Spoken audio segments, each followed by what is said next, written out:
friends, I am Devi. I hope my lovely YouTube family is doing good and is happy and healthy. Till now, in my videos, beside music, I have been talking about some of the most valuable hymns and stories from the Upanishads.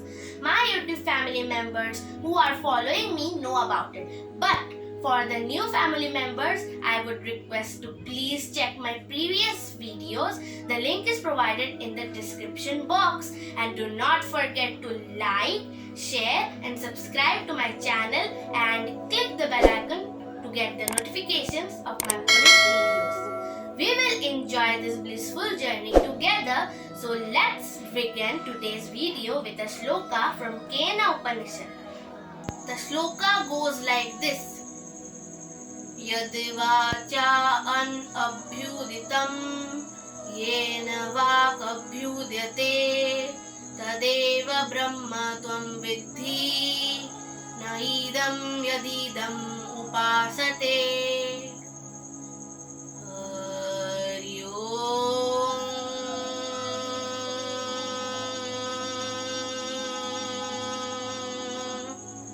तत्सत्. It means he who cannot be fully expressed by our speech, who exposes all that the speaker utters. Know him alone to be the Brahman and not this Jiva which they preach. Let's move on towards the story. Once upon a time, an evil army invaded the gods who dwelled in the glorious golden city of heaven. A clash broke out, and after a lot of struggle, it seemed like the evil army was conquering. Excited and panicky, all the gods and their leader, Indra, prayed to an all-powerful supreme god Brahman. None of the gods have ever seen Brahman, but they knew he was the originator of all the gods in heaven, all beings on earth, and this entire universe. He induced the sun to rise, the rivers to flow, food to grow, gods and men to win or lose. So they all pleaded to Brahman desperately and honestly. The next day, the army of the gods won. The evil army withdrew, never to be heard from again. The gods were celebrating and happy. We won! We won! They screamed and complimented each other. We are so brave, they told each other. We deserve the victory. Isn't it astounding? In their joy and false pride, the god neglected the very Brahman who had won them the victory. They didn't even remember to thank him for his blessing. The next morning, right in the middle of the city square, where the celebration was still going on, there abruptly emerged a dark, horrible-looking Yaksha, a mysterious spirit. The gods were amazed at the presence of this vicious creature amid their enjoyable celebration. Who is this? They asked each other, but they were too afraid to near the Yaksha directly. So the gods requested Agni, the powerful lord of fire, and said, "O great lord of fire, please go and find out who this Yaksha is." Okay, Agni agreed and neared the Yaksha. But before Agni could say anything, the Yaksha spoke up. "Who are you?" he asked Agni. "I am Agni, also known as Jataveda, the one who occupies everything." Agni replied very grandly. "And what special power do you have?" asked the Yaksha.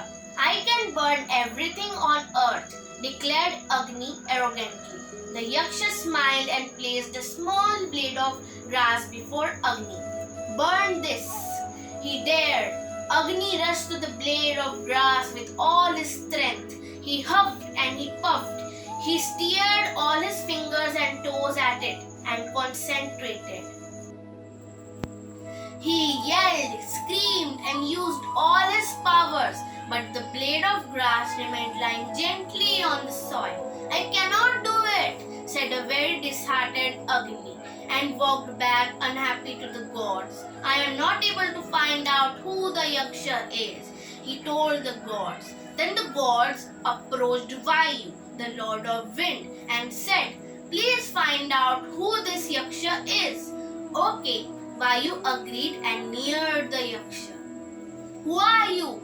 Asked the Yaksha. I am Vayu, also known as Mata Rishwa, the traveler of the heavens, said Vayu to influence the Yaksha. And what special power do you have? Asked the Yaksha. I can lift everything on earth with my breath, declared Vayu. The Yaksha smiled and placed another small blade of grass before Vayu. Lift this, he dared. Vayu hurried to the blade of grass with all his might. He huffed and he puffed, and he blew with all his might. He blew and he blew until he was fatigued. But the blade of grass did not move even a tiny bit. Vayu too cowered away with his tail between his legs and reported to the gods that he was not able to find out who the Yaksha was.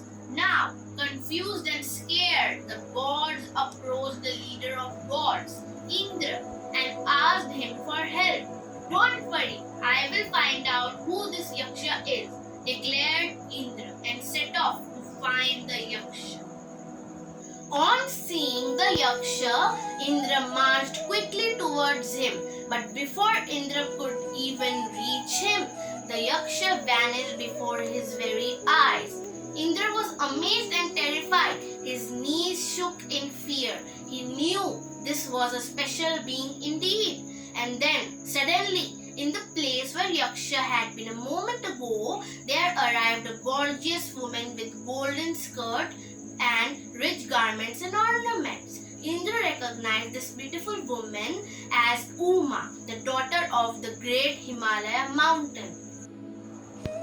He asked Uma, can you please tell me who was the Yaksha? Uma smiled and replied, did you not recognize him, O Lord of the gods? That was Brahman himself. He is the Supreme One, and it is because of him that the gods won the great victory yesterday. On hearing this, Indra instantly understood. He dropped his head in shame and regret and begged forgiveness from Brahman. And so did all the other arrogant gods.